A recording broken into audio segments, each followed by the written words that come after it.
Welcome to another session of Ecosystem Engage, the Not So Daily Show.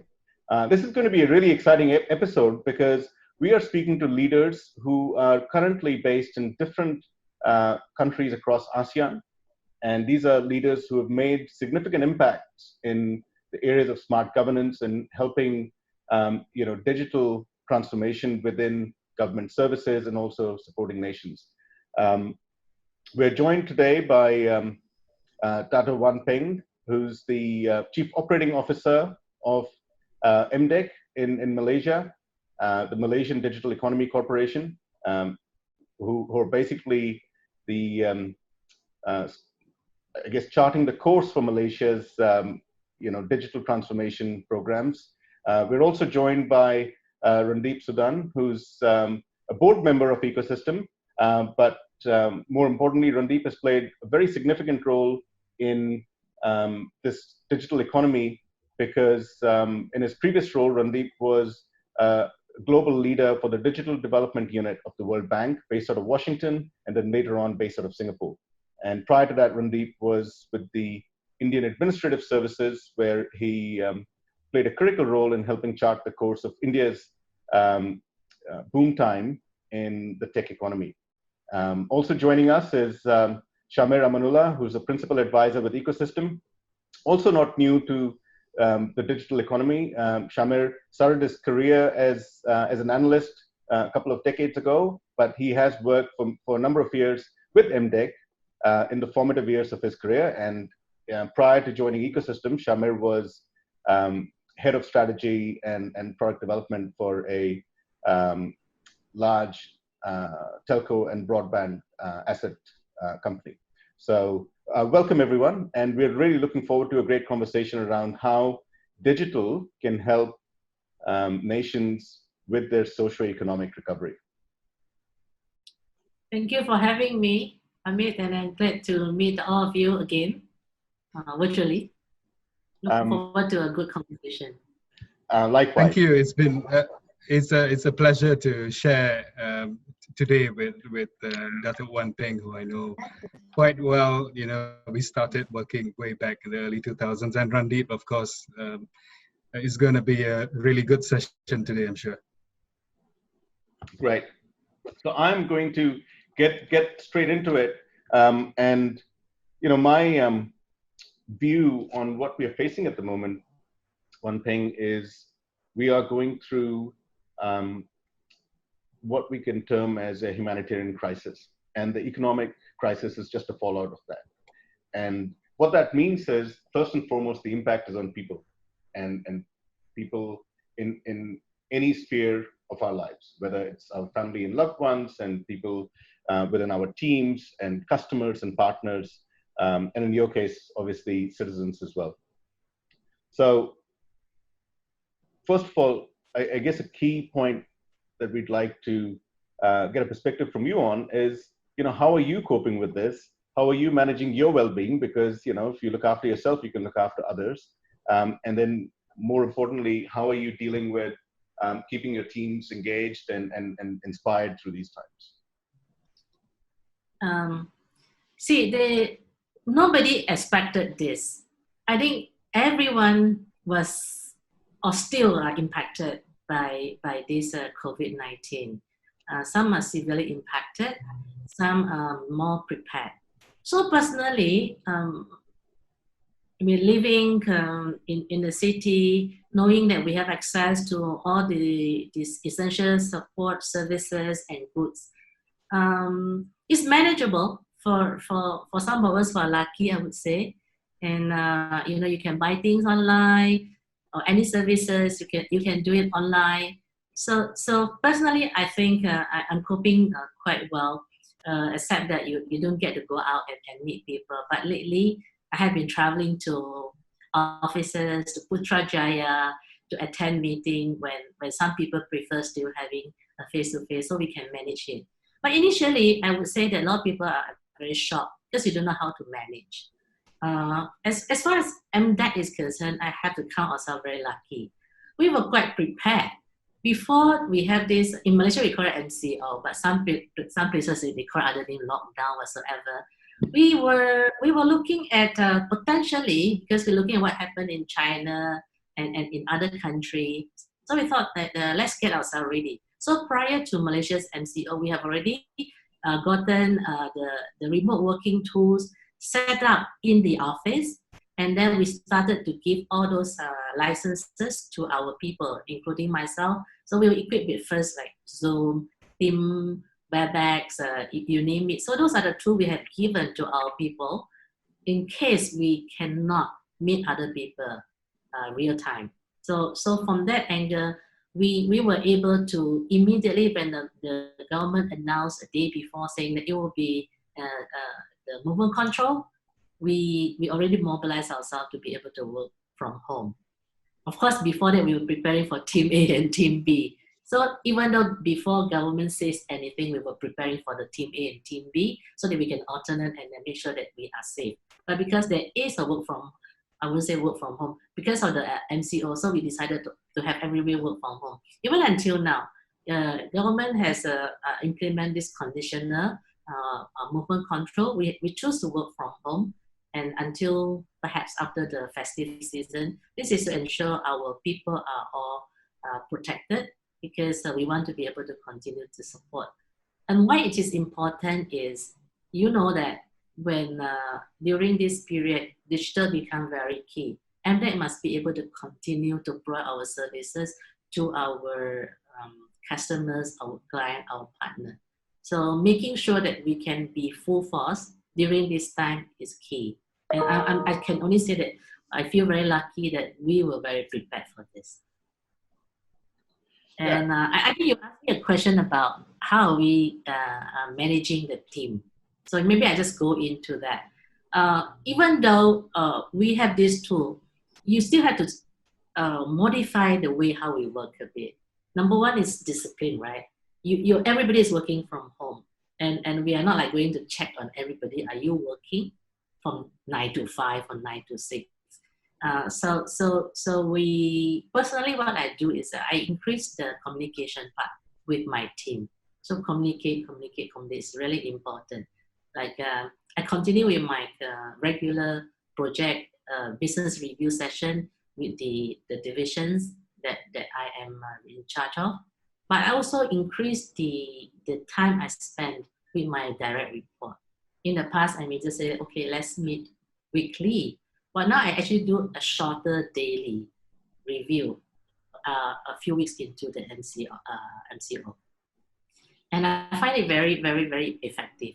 And I also encourage them to do the same for the direct report. So we continue to engage. But now I switch it to alternate day, because I realize that after we get into motion, then people know how to communicate better. So that is on a one-to-one basis.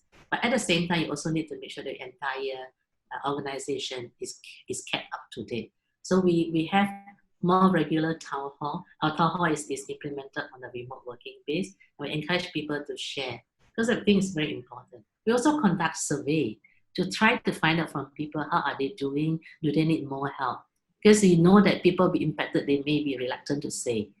And we have to do more from a management, from the HR perspective, to reach out to them and also get really the support from our staff to help people who are in needs. For instance, we launched a program that we get donation to help frontliner, and we get our people involved. So these are all the things that we do, and constantly push out small tutorial to equip our people on how best to use technology, how best to manage their time. Because working from home, sometimes for some people, they are not used to it. We need to continue to make sure that they understand there's someone they can reach out to when they need the support. This is how we are managing it. Maybe later we can talk about what are we doing to engage other people outside our own group. Yes. No, thank you for sharing that. And MDEC are the stewards of navigating Malaysia through the digital economy. Just quickly, before we get on to some of the more relevant topics around digital, I did want to get a sense. We've been reading about this, the announcement of the 6R strategy by the government, and how does that play out from a digital standpoint for MDEC, and what does that mean for you?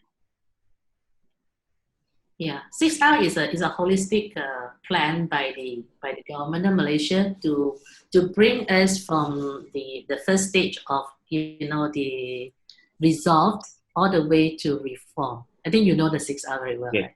Yes. Resolve, the resolve, resilient, restart, revitalize, recover, revitalize, and reform. So it's a nice way for us to know where we are going Good through. stages. We're currently at the restart phase. So I think you understand resolve means when everybody, I think every country is doing that, right? What are we doing to contain to the COVID-19 in order for us to be able to survive and come up from it. So a lot of things into the healthcare, the MCO is part of the way how we are managing it to stop the spread and also to find ways to manage it. Obviously, during that time, you need to do a lot of using technology, like digital technology. I think in certain countries you have the trace and track, and we know that like a country like Singapore is doing that. And the most effective one, I would think that Korea has a very good way of doing it.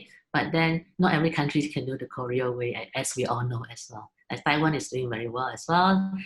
Hong Kong is doing very well. I can't think about it's all Asian countries doing well, because maybe people in ASEAN, in Asia in particular, are more open to cooperate and maybe to give out a little bit of their right in order to do that. So we use a lot of digital technology in that sense, also including how to manage the supply of the medical essential medical supply and stuff like that. So then we move on to the revitalize. That's when you use the government push out the stimulus package to help the SME and individuals, low income group and people impacted the most. That's a very revitalized comes in.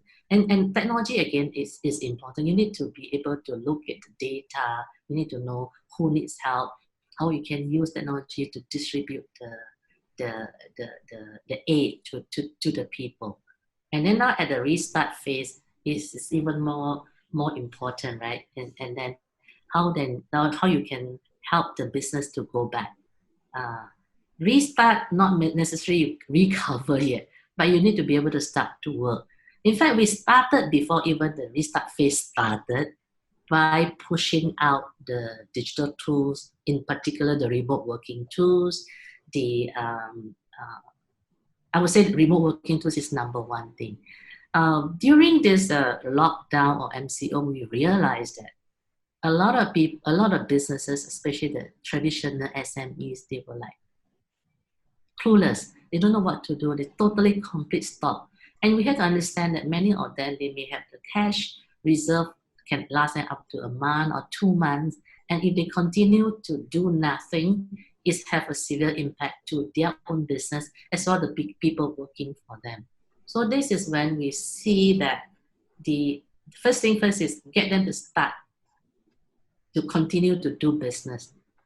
And by introducing, so we start to introduce things like the remote working tools. A lot of those are free. A lot of people, but at the same time, they don't know. They're so worried that it costs so much, I can't afford it. Say, what's that not to afford? It's free, right? Yeah. So that's how it all started. So I believe that moving forward, especially when we talk about recovery, the revitalize, the reform, more and more digital tools will be needed. And as we discuss the various program initiative with the stakeholders, in particular the government, the policymakers, and also with the association, we are actually looking at the ways of using digital technology, digital platform. And this include training, this include new job opportunities that we can go in further and discuss later. But yes, digital is playing a part in every step of this 6R, and we will have to continue to do that. And for your information as well, digital economy, digital agenda is actually a national agenda. Oh, thank you for sharing that. I'm going to ask my colleagues, Randeep or Shamir, they have any comments on that. I actually think, I know Shamir, you wrote a report, was it last month, on what Malaysia is doing in terms of the stimulus, but also what it means from a digital standpoint. So maybe you'd like to comment. I mean, we did find that Malaysia's response was very timely, and a number of metrics based on stimulus per GDP was Malaysia rated very well in that regard. Thank you, Amit. Yes, I think it has been very clear what the government has done with the some 230 million ringgit, in order to support, I think, points that Peng had raised about giving aid to the ones that need it, and there's also has been, banking and finance has offered, moratorium on loans and things like that. Insurance companies have been asked to, give some aid with respect to test of COVID. And I think agriculture also, I think food security is a big issue. And so there's been support in order to help, the agricultural sector. But I think over-encompassing everything, I think everyone has had a word to say about what this pandemic has done. And I'm really excited for the Malaysian digital economy. I have been working for them in the past. It's a great passion of mine.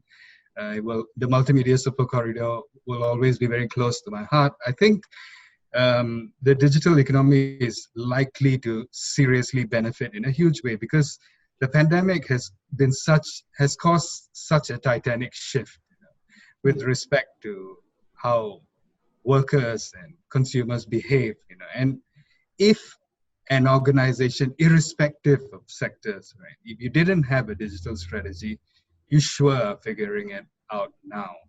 And a lot of companies have compressed their transformation. What used to be 24 months or 12 months is going into the weeks, and some are even going into the days. And if you look at the digital era, I think it started off with digitizing written material, and then it moved on to communication like chats and emails and things like that. And slowly then you saw music and video come into play. But the core business model or the business operations of the process still remain analog somewhat.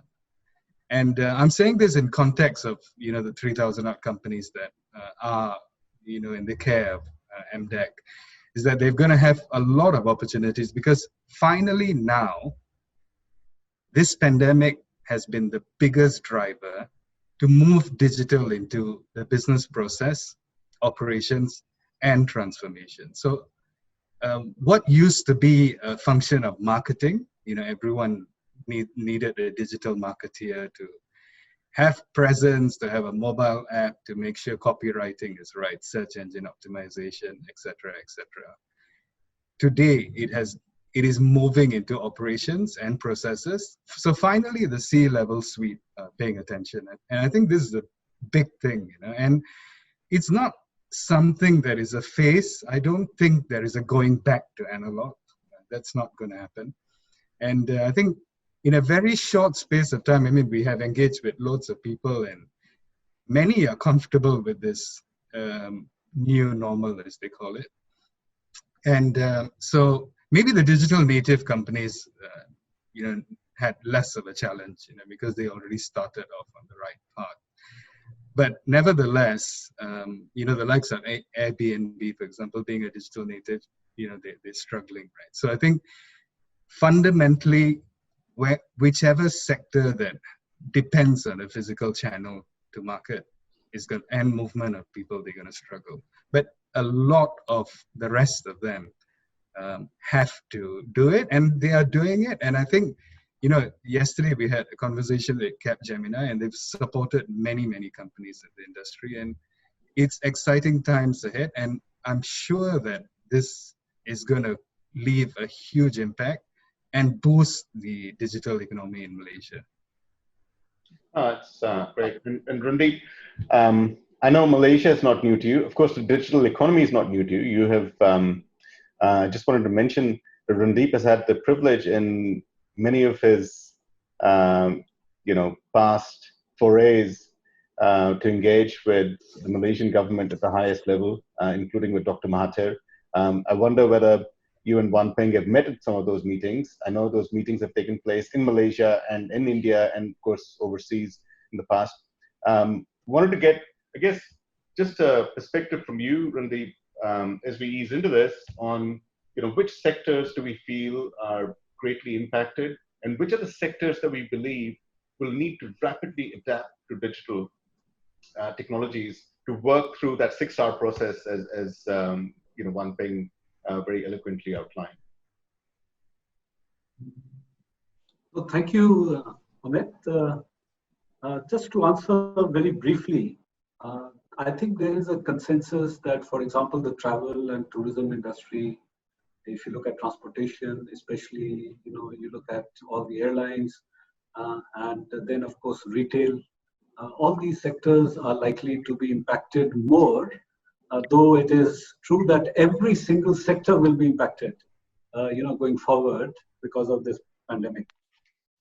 And it would be interesting to understand, especially from, Wan Peng, because she's a very visionary and forward-looking leader, to understand that in this post-COVID era where there has been so much disruption, so many companies may be out of business, so many people may have lost their jobs.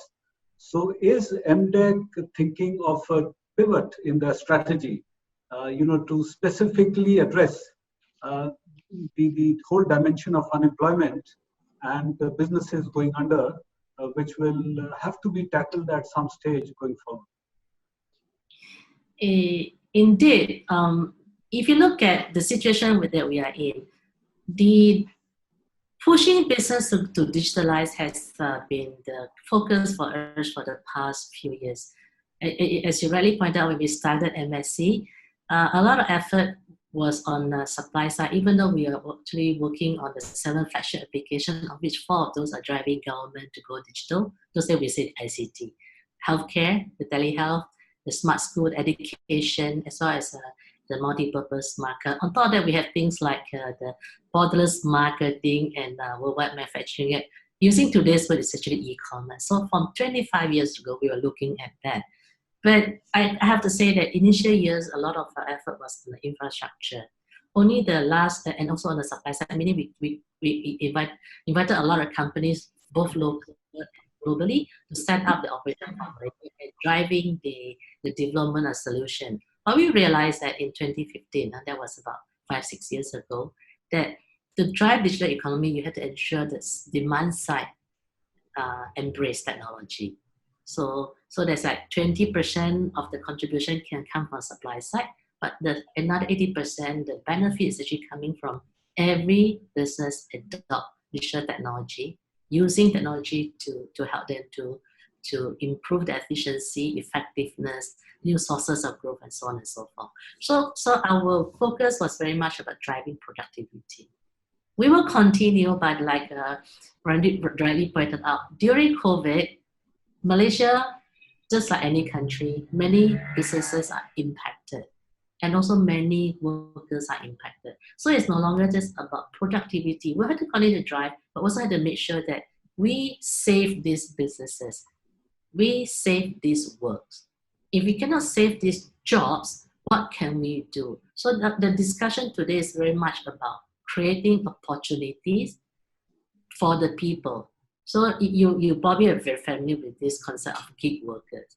And we know that if it can go both ways. So gig workers means new opportunity for people who cannot secure a job. But also, at the same time, we need to ensure that the welfare of the gig workers is also protected. But the digital era is going to move a lot of jobs going online, and we need to prepare ourselves, our workers, to do that. And we have been working on this gig workers for the past few years. We have a platform, I think Shamir will be familiar, it's called e-Rezeki, and the offshoot of this is actually Glow. 95% of the jobs from this higher value job actually come from global market. What can we do to leverage? How can we prepare ourselves, our locals to do that? That is one. And it's actually most of these are digital jobs that they can do. And the other one is about businesses. We need to give them the tools so that they can continue first. Because if they cannot survive, we cannot talk about productivity gain. So you have to take them in through phases. Again, I have to say that we count ourselves quite lucky because all this fundamental is started right before this crisis. So now it's about accelerating this, making sure that in the past, Shamir talked about 24 months. Some people even say 60. So some people are giving themselves 60 months. 5 years ago, digital. Now we are saying, no, you don't have that. You have 1 month to do that. You have 6 weeks to do that. And actually, it can happen. I'll give you an example. E-commerce now become a big thing in Malaysia. We started in 2016 National E-commerce Strategy Roadmap. Yes, we were doing very well. You know that we were doing social commerce, e-commerce, cross-border commerce through the FTZ. I'm sure you heard of all these things, right? So we were doing well, but you will be surprised that the interest today is tremendous. During the week of May 8 to 14, we conducted a e-commerce expo, everything online, 20 webinars throughout 1 whole week, covering social commerce all the way to cross-border. Malaysia has about 32 population. You know, we created the more than 3 million people exposed to this one. And those people who logged in during the session were about more than 6,000. And then through the other, interactive about 3,000, logged in more than 60,000. The people who are engaged, 1 million plus. And that is just that 1 week. We never have this kind of response, and everything is online, by the way. And we also have people, one local company, very innovative, created a tool called Yeza within 2 weeks, and this is about helping the social commerce people to onboard them and with every tool ready. And these are all the innovation that we see happening. But what I want to highlight is that traditional business who believe that digital is not for me, suddenly realize that, hey, I can be digital and digital actually is for me as well. Some people can actually bring the business online, simple business, in a day because the tool allows them to do that. What we try to tell people is not difficult, but in the past they may drag their feet. It's not for me, I'm doing well, but suddenly realize I can't. Just like those people who like the farmers, it's like, again, you know, it's still remote, it's not for me. So I'm saying that we are not asking you to use a IoT, blockchain, and I'm just saying, put yourself online, have a digital presence, and then you start from there. And the message is more well received now than before. They realize they can do it.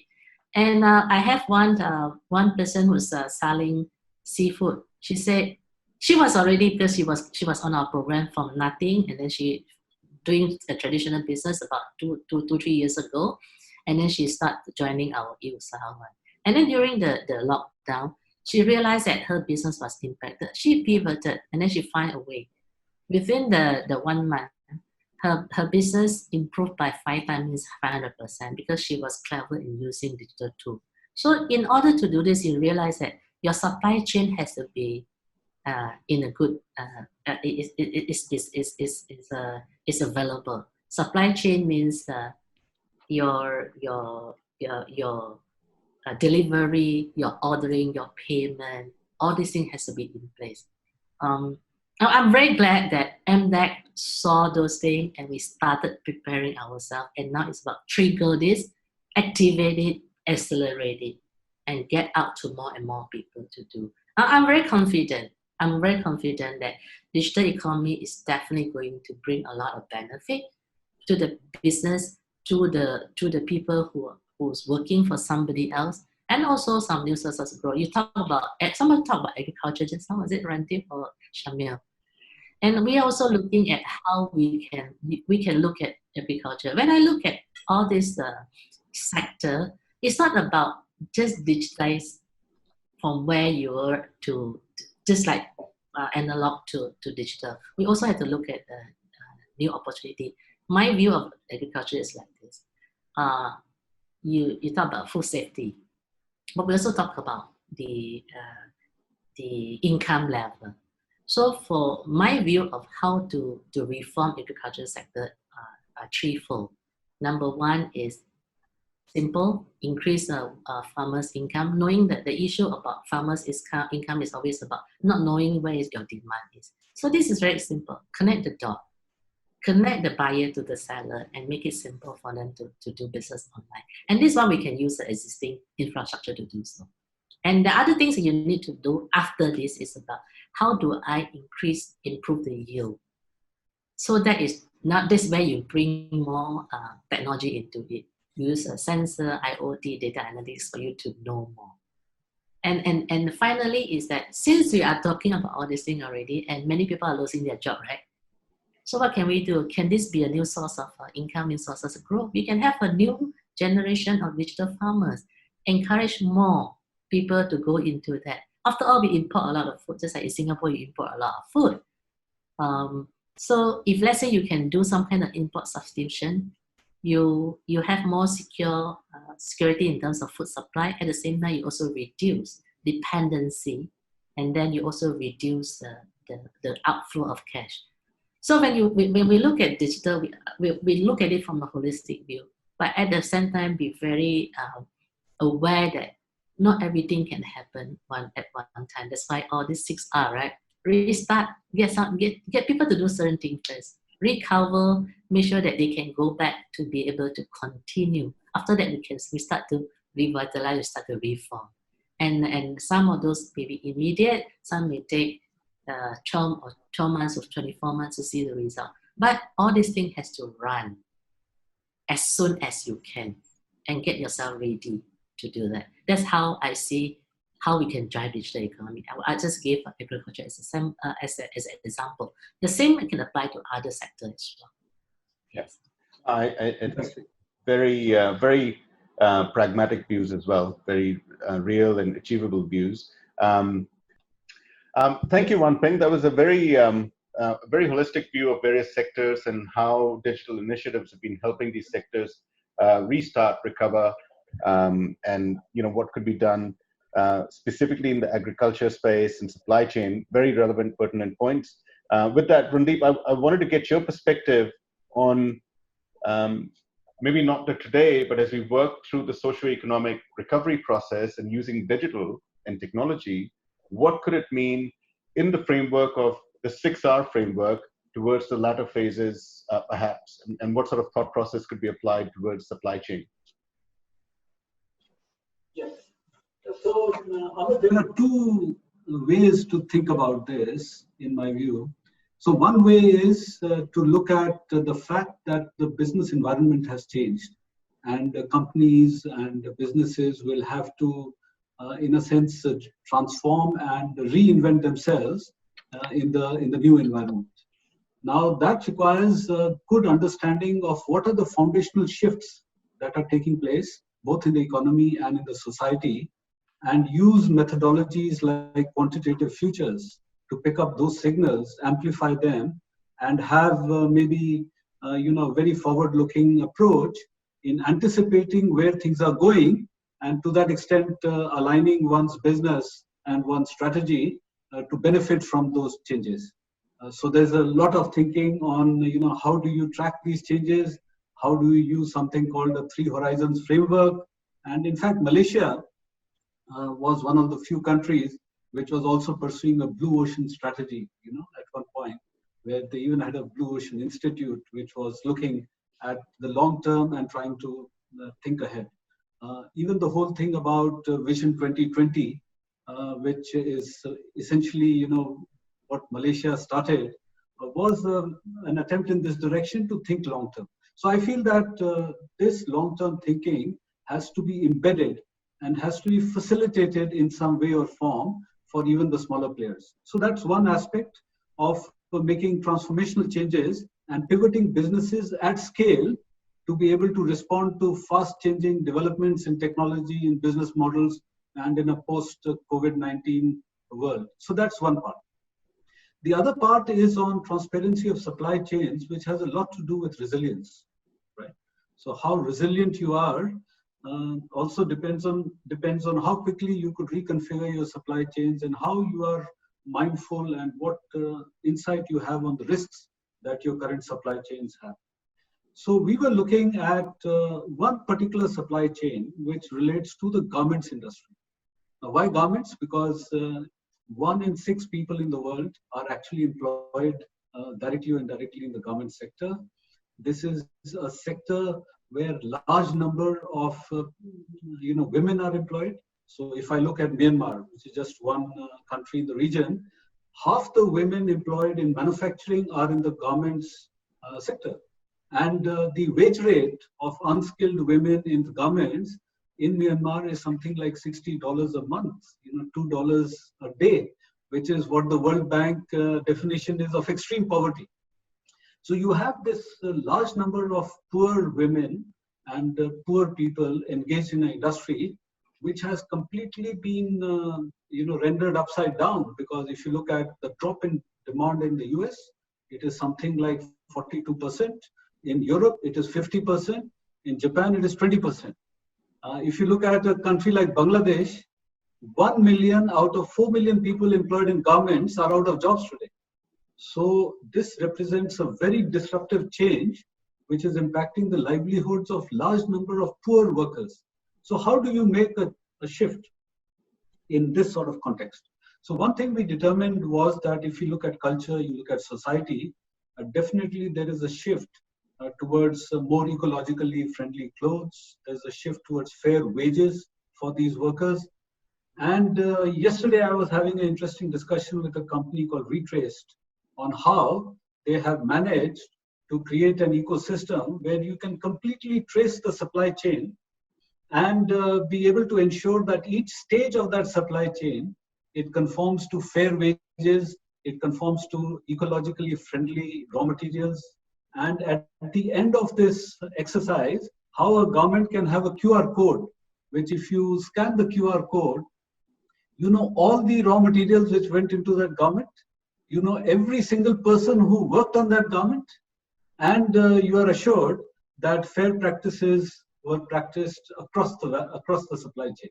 I think that is a fantastic way to start systematically doing stuff which is simple, even though it uses blockchain technologies, but the user interface is so simple that anybody who's a supplier or a buyer can actually use this. So I feel that going forward, there might be opportunities, especially for countries like Malaysia, which are always thinking ahead and which are leaders on the digital economy side, to be thinking as to how we can democratize access to these tools, which will render the supply chain transparent and make us more resilient, and at the end of the day also support things like environmental sustainability, ecologically friendly production, and a fair wage and a fair structure for workers as part of this process.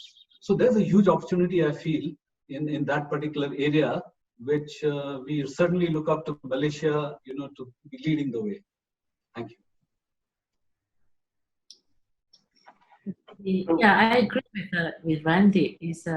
Supply chain is definitely a very important topic, because regardless of which sector you're talking about, everything is from producing to consumption. It goes through the supply chain network. And our issue today, like you say, the fair wages, is because there's no transparency, and because fair wages, also the fair pricing, are all because of a lot of from the supply to demand. There's many people in between, and then they'll take advantage of this. So with the traceability, transparency can happen, and very easily, technically, it can be done. I also believe that it's not just about technology. It is actually a lot about policy and regulations and collaborations amongst interested party or key stakeholders, including government, including business, including society. We want this to happen. We need everybody to come in. Having said that, we talk a little bit about the phased approach. So the first thing first is that we help the people to be part of the system. So let's say a digital platform can be a good way. When you are connected, you are exposed to more choices. When you're exposed to more choices, more options, that means you have a choice to choose who you want the supplier, who you can sell it to. So give you a little bit of I think opportunities than if you are fixed to just buy from someone and sell to someone. We can start from there. And then when people realize that they do have certain power within their hands, they can do certain things, then potentially then you push to the next step of how we can then work together as a society to ensure that all of us get a fair share of our contribution and not lopsided, that big player will get more advantage than the smaller player. An example of the global trade, very simple. We talk about 7 billion people. So until today, even though the trade, cross-border trade has democratized to a certain extent because of the e-commerce, but a lot of the trade is still maybe controlled by that 50, 60,000 players, and amongst this 50, 60,000, maybe about 10,000 are the bigger one. They control the majority of it. How then you ensure that the millions or tens of millions of smaller players get a better percentage out of this? So that's why you have the e-commerce platform where buyer can connect to seller, seller can connect to buyer. And this is not B2C, it can be a B2B. That means, can I buy more options on my raw material? So this thing can happen. But those are still not good enough, because we still need what you just shared, the transparency of it, the traceability of it. Because those are just market force. Market force means I get the best price. But that's not what we're talking about. We're also talking about something beyond that. There's all this, the individual workers gets a better treatment out of this. So, but then we need a society to want to come in, right? I want only to buy from people who produce it based on the fair wages, that they don't take advantage of a certain individual to benefit themselves. So this is a very big topic. We want to talk about supply chain, but supply chain means all the players on it, and how do we push to the ideal situation we are in. We're still a lot to do. But one thing good is that digital technology actually allows some of these things to happen. But we need the willpower. We need everybody to say that I want it, and I want to be part of it. I want to make this happen. Very true. I would like to, say that, Randeep, it was really good to hear from you as well as from Wan Peng about supply chain and how transparent it should be. I think undeniably, I think Wan Peng raised the point where digital transformation is clearly going to help in this manner. I think I also want to bring in the topic of 5G into this.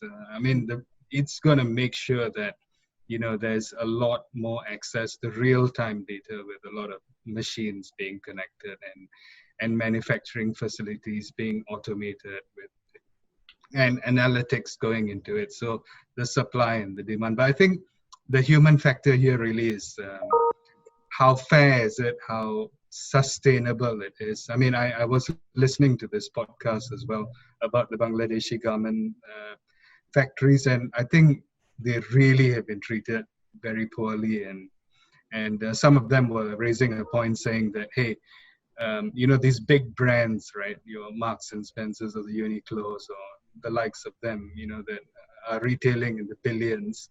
And if you look at the margins that these guys get, which is reflected in the wages, as you pointed out, it's worlds apart, Yet, some of these orders have not necessarily been fulfilled, or payments have not been made, and they're stuck with stock and stuff like that, which is really poor. I'm sure there are a few sides to the story, but I think fundamentally, digital transformation is key. 5G is going to drive that along. And I think in MDEC's perspective also that the economic structure of the country is such where services is a big part, above 55% or something like that. Industry is about 35% and moving along into IR 4.0 and all of the use cases that are currently being trialed in manufacturing environments. Hopefully this actually goes in. I think Malaysia is very strong with semicon, electronics, on the agricultural side, palm oil. And I know oil and gas is taking a beating. So the internet economy is done really well. I think between 2015 and 2019, it has tripled. It's some $3 billion US. And the focus of MDEC towards ASEAN is also important. But I think ASEAN, the big growers in terms of the internet economy are, Indonesia and Vietnam have been doing very well. They've got a lot of interesting startups, Bukalapak and Gojek. And I think Vietnam has got Sendo and Tiki and things like that. And I think Singapore is recognized as the gateway to funding, even though it's a very small population, yet they're sizable in the internet economy. But clearly, COVID is driving a lot of things online, and the future looks bright. And one last point, I think the digital services and products, accounts for some 18.3%. And you're right, Randeep, Malaysia has always been very proactive in planning forward, and the intention is to raise that number to 20% in 2020. And MDEC has got lots of programs as well to drive some of the sectors and areas that we're talking about. Yeah, no, and thanks for chiming in, Shamir. I agree. I think there's so much to discuss with both Peng and Randeep. I know that we've got limited time, but I know, for example, there's a lot being done with a focus from MDEC to be at the heart of Digital ASEAN, and it's a lot of initiatives around talent and upskilling and infrastructure and so on. We'd probably love to have another conversation around that at some point, but just because Shamir, you touched on the topic of 5G, and I felt compelled to bring up the fact that we, more than ever, the government initiatives, in my view, need to focus on critical areas of society. So healthcare, education, banking, and because that takes care of the inclusion, right? So I'd love to get Peng's view in terms of what could be done specifically in these critical areas, and then perhaps Randeep, if you could share some perspective as well, especially with the rollout of 5G and the fact that would actually improve the ability to roll out these services. Certainly. Just quickly, you touched on Malaysia as a heart of Digital ASEAN. So actually, we are looking at, if you want to do that, 3 fundamental things has to happen, right? First is the digital workforce. You need to make sure that your people are ready for what is to come. Because when you don't have the talent, we can forget about that. Secondly, we need to have digital business. So every business has to go digital. Thirdly is digital investment. That include 2 things. Getting investors to come invest in Malaysia. The other one is we invest in the structure. Like 5G is key, then we have to invest in it. Because only when the fundamental is right, then you can say that, okay, I'm a digital center for certain thing. And yes, the healthcare and education has always been key. Malaysia, we have relatively good infrastructure, I would say. And just to give you certain information, during this lockdown, we actually have a lot of inquiries from outside asking to move some of the work to Malaysia because they realize that Malaysia is more ready than many other countries that they use to outsource their business. So GBS is going to be revived, I think, in Malaysia because more people are interested to bring this job to Malaysia. So that is really key. And when you talk about GBS job, that means it can be in any sector. Coming back to healthcare, what is required is that we see a lot more interest in telehealth now. Telehealth, we talk about it for the last quarter of a century, since 1997, as one of the key flagship. It continues to be one, but we also know that it's highly regulated. So the focus should also be looking at, apart from using technology, which we can do now for like, especially with 5G. So before 5G, before the solution is proven, you can use it for a lot of other things like doctor on call, using technology to help with the maybe planning and all. We used to want to have this lifetime health plan. I think Shamir may still remember. And later we scale it down to lifetime health record first, meaning somebody's record is somewhere there, because it's very important. With access to the one set of record and everybody can have access, you can do a lot more of planning for somebody later. But today, because of the regulation, so technology has to go hand in hand with regulation. Otherwise, you can only have limited use. But apart from that, other things we can do is using AI technology, using data analytics. You can actually do a lot more in the healthcare sector. That will continue to be something we want to do. Now come to education. Again, we learned from this lockdown. We realized that apart from having online training module, you also need to make sure that your facilitators, your teachers are ready with this kind of a training. We have seen many funny videos, even like in China, because we thought that they are very, very ready. But they also made a lot of interesting mistakes, because not everybody know how to do things online, because they are not trained, they are not professional. So how can we then helping the teachers to know how best to use this kind of digital technology? And at the same time, we also know the benefit of having this leveraging digital platform to deliver training to more people. I will give you an example, not school, but what we are doing to train people who wants to do e-commerce. We used to do classroom training, but because we can't go out anymore, right? So we started to do online training. You know what? 90% of the training actually say they prefer this digital training, remote training, than doing the classroom training. That means it has the advantage. And people, as long as you know how to use it, you can be very effective, because you can go out to more people. You don't have to travel so much in order to get the same content. But you need to make sure that you have a better mentoring and coaching mechanism, because you cannot do face-to-face. Because the disadvantage, I don't have this physical interaction. I don't know the response. So I don't know your body language. Unless we do like this, you can see me, but sometimes people switch off, and maybe because of bandwidth, we still need to improve on that. So there are a lot more things needs to be done. But learning from this crisis, we realize that education, online education will become a new normal, and it has a lot of advantage for the supplier of the solution, for people create content. So these are new sources of growth for many people, and we will be doing. And just in terms of so the pillars, I mean, we talked about healthcare and education and learning. I know that you're very passionate about fintech.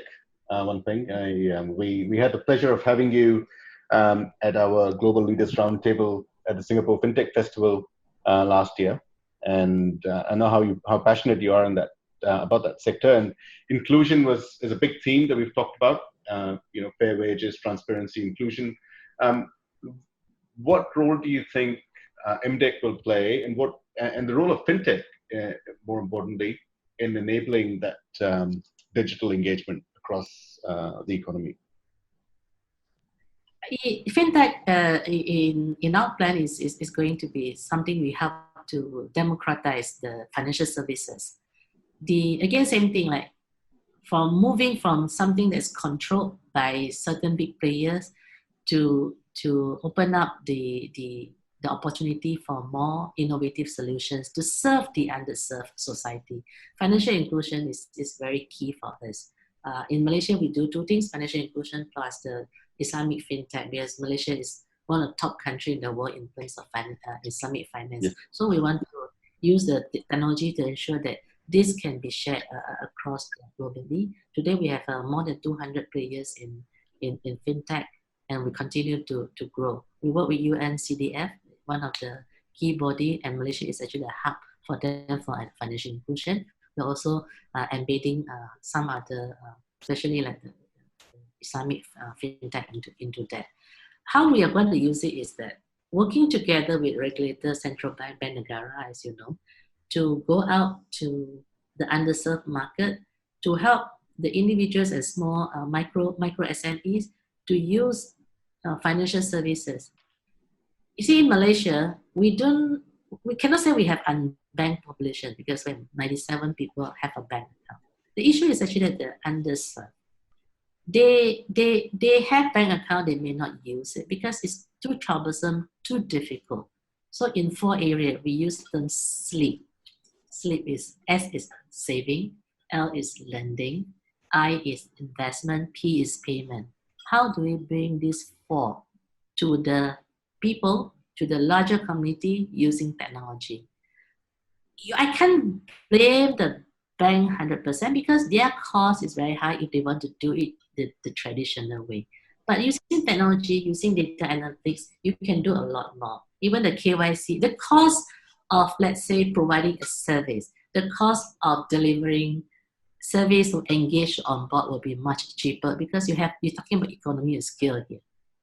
And something that you have to use a lot of hour by a person to do it in the past can be replaced by technology. Then you can have more time to use more innovative way to service the population. So we'll continue to drive solution. I have an example. I have a company called Policy Street. They are doing insurance, InsurTech. Again, Malaysia may not have a lot of unbanked population, but a lot of people are not buying insurance as an individual or even SME because it's just too difficult, too complicated. So how can we make it easy? When you make it easy, make it affordable, make it accessible, you'll be surprised. That Policy Street alone, we link them to another initiative we have, which is a sharing economy platform and helping the people to buy insurance. We get 12,000 people signed up to buy the service.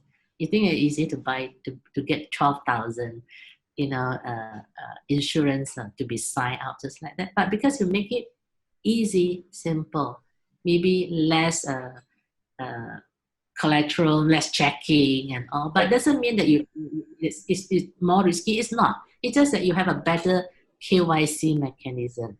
And because you have more access to data, right? Yeah. So this is our thing. Like P2P lending is another thing. Malaysia is very advanced in P2P funding as well as equity crowdfunding. We were the first to roll this out and have it registered. So because we also have to balance, right, protecting the investors' interest plus having more opportunity for people to raise funds. And it is proven workable if you do it right.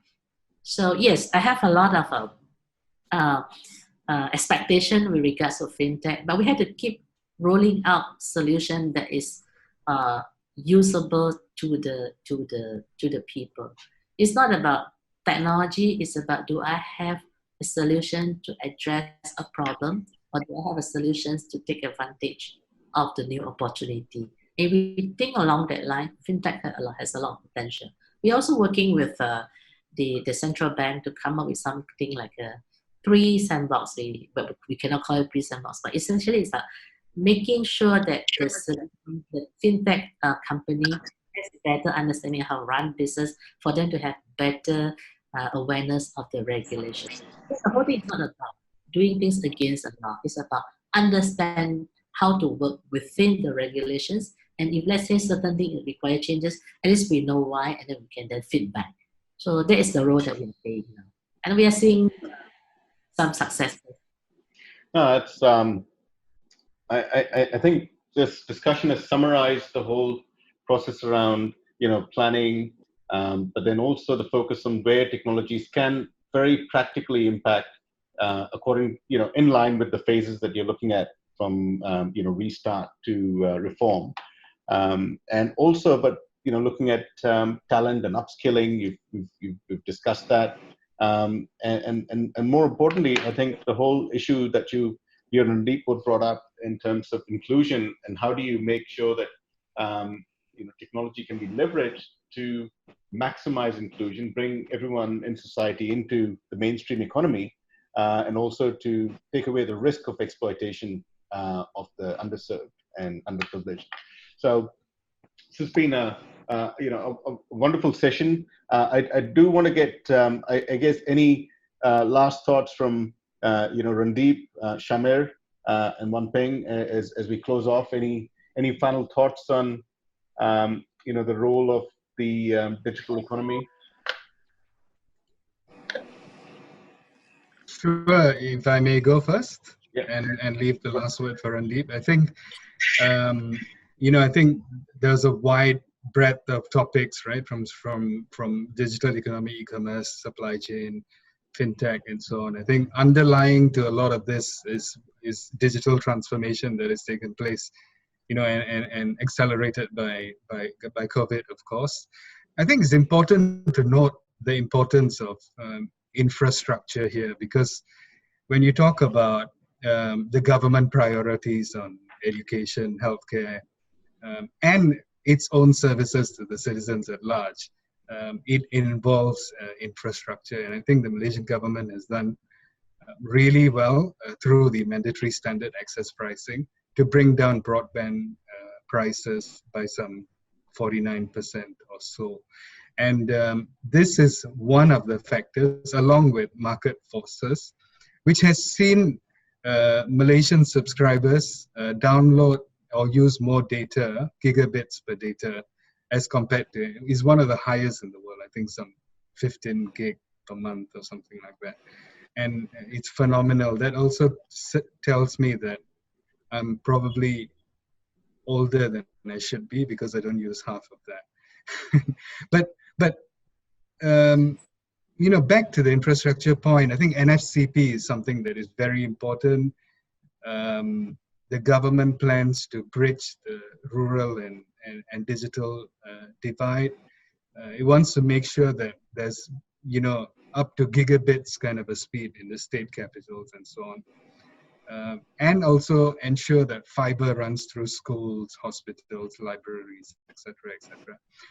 This falls into the government services priorities of education and healthcare. I think Peng Dato pointed out that the teachers need to know how to use these tools, right? I mean, COVID is making people learn things on the cuff, and the outcome hasn't been that bad. I listened to my son on his Google Meet with school teachers, and it's not perfect, but it's better than nothing. And but what's important to note is that not every student will have a laptop computer or an iPad. Not every home will have a broadband connection.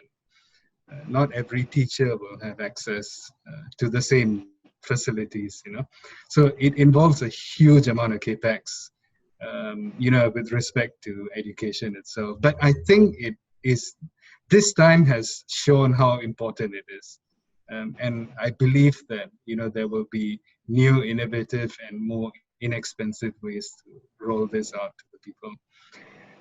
With respect to healthcare, I think, 5G promises 4K video. I mean, it's not the same as seeing a patient and feeling and smelling and touching and things like that, but it's going to improve. And I think the pandemic has highlighted a few things. I think Amit mentioned a few days ago that, patients with other illnesses are maybe neglected and whatnot. And a colleague of mine at Ecosystem pointed out that, some of these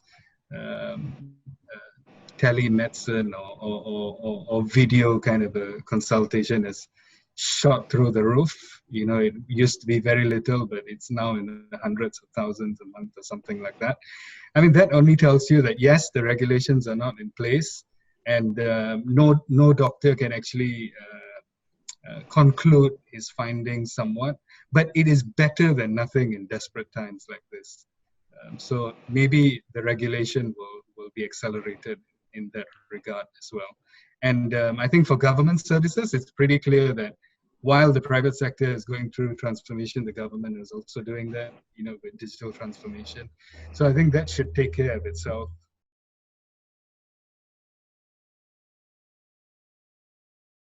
So, as I was discussing, I think one of the things that has come out, obviously, for me at a personal level, the learnings for me have been, I think there's a new level of empathy that's coming up, and people are starting to become more resilient, but also become more empathetic and more community focused. So hopefully in the future, we'll see not just smart government and smart cities, we'll see smart communities. But one thing, to your point, I think you talked about various aspects of the recovery phases. I also wanted to highlight that we are also starting to learn to live with imperfections in our lives at the moment. And I think that is a great way to stimulate the adoption of technology, because as we know, one of the biggest challenges with technology adoption is change, and change towards something new, and there is always imperfections, right? So I think with the new mindset that we are learning to live with, I think that will help us with the adoption. I wanted to leave the last words for you, Dato Peng, in terms of what your viewpoint is on the future that we should expect and the roles that governments are going to play. Thank you. So I think at this moment, we are all eager to go back to how things were. Everybody say, let's go back to the normal, but we all know that we are returning to a new normal. There's a term that some people are asking, what's new normal? It's a new world where, due to the crisis, is changing the way how we are going to respond to the different situation. I agree with you totally that people have more empathy. We can accept imperfection. We are more willing to listen. I think this is a good thing. And some people also realize that the nature sometimes require a break. And during this 2 months, and some countries 3 months, nature got a break, and we can see a lot of good things came out of it. And the question is, are we willing to now take this opportunity to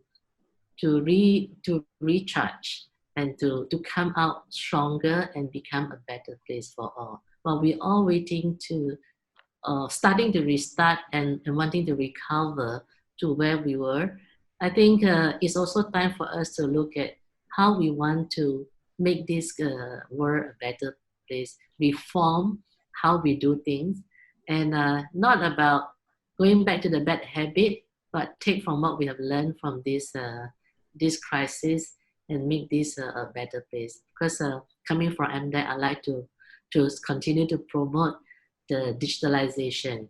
Digitalization allows us to, I think, conserve some of the energy, the wastage, and so that we can put the world resources into better use. And we can foresee that from now until foreseeable future, the contactless everything is going to be at the forefront. Contactless, what we know, it may be a payment. Today we talk about, during this COVID lockdown, we talk about contactless delivery, but in the future, contactless everything. We see how certain countries are managing theme park. We see how Germany managed the football game without audience. And see, everybody is trying to find out how to be contactless at the same time connected. And I believe this will be the new normal. And we should be clever in using digital technology, continue the momentum, but always have the intention of wanting to do things better so that we can come back to a better world. It will take a long time. The Fed chairman says that if they are lucky, maybe by end of 2021, they can come back to the recover to the pre-COVID.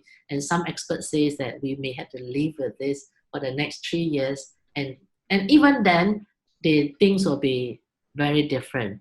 But we should always be hopeful and wanting to create a better world starting from now. And be clever in using technology to benefit people, but not just taking advantage, take this as an opportunity to enrich our own self, but it should be using technology to benefit everyone. Thank you.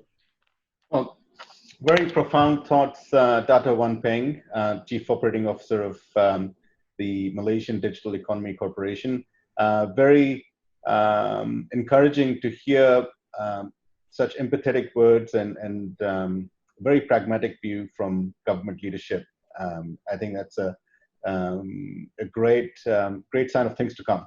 Malaysia is in good hands, and I think there's a lot of opportunity for Malaysia to continue progressing in that digital economy. So thank you very much. I also want to thank my colleagues, our board member Randeep Sudan, who has unfortunately had to drop off. As we talked about imperfections, Randeep he's based in Thailand, he had a power outage, so he's unable to connect back, but we are learning very well to adapt to imperfections in today's times. And also thanks to my colleague, Shamir Amanullah, who's our principal advisor at Ecosystem, for supporting this conversation. So thank you everyone, and I wish you all well, and I'm sure our viewers will enjoy this conversation with Dato. Thank you for the great conversation. We'll catch up another Thank you. time. Thank you. Thank you. Thank you very much.